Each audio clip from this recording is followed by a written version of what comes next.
Hello. I pray that your Mother's Day was blessed, whether you're a natural mother or a spiritual mother. Now you're about to go into a new week with many unseen things that you may face. Some you will have no control over, while other things you may manage well. Well, the Bible says, as a man thinketh in his heart, so is he. And so I want to encourage you toward a victorious mindset this week. And I want to do it by sharing Deuteronomy chapter 20, verses 1 to 4. And this is what it says. When you go to war against your enemies and see horses and chariots and an army that's greater than yours, do not be afraid of them, because the Lord your God, who brought you up out of Egypt, will be with you. And when you are about to go into battle, the priest shall come forward and address the army. He shall say, Hear, O Israel, today you are going into battle against your enemies. Do not be faint-hearted or afraid. Do not panic or be terrified by them. For the Lord your God is the one who goes with you to fight for you against your enemies, to give you victory. And then I have to share with you verse 8. Look at the wisdom that we can get from verse 8. Then the officers shall say, Is anyone afraid or faint-hearted? Let him go home, so that his fellow soldiers will not become disheartened too. Now, I know that this was written to the nation Israel. You might say, well, what does that have to do with us today?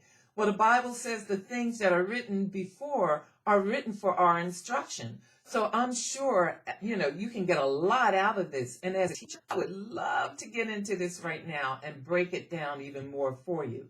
But I believe that just in reading that, you can get some instruction. So let me just leave you with a few thoughts. Fear and faith operate the same. Fear is believing that something negative is going to happen. Faith is believing that something positive is going to happen. You are exercising your belief or your faith each day and throughout the day. When you sit in a chair, you are exercising your faith or your belief that when you sit in that chair, it's going to hold you up. When you put your mask on, you are exercising your belief or your faith that it's going to block any germs from getting into your respiratory system.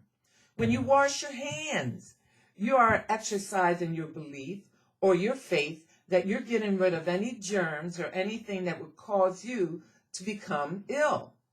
The difference is the object of your faith. Is your faith in you, your abilities, your strength? Is it in others and what you believe they can do for you? Or is it in your God? Remember what it says in the scriptures. Do not be afraid or faint-hearted. Do not panic or be terrified by them. Even though you feel, oh my gosh, they're greater than me, or I have no control, or I don't have any answers, I don't know what to do. For the Lord your God is with you. He is the one who goes with you to fight for you against your enemies, to give you victory. The thing is, do you believe that? Is your belief in the negative or in the positive? And if I were you, I would write down Deuteronomy chapter 20, verses 1 to 4, and just encourage myself with them throughout the week.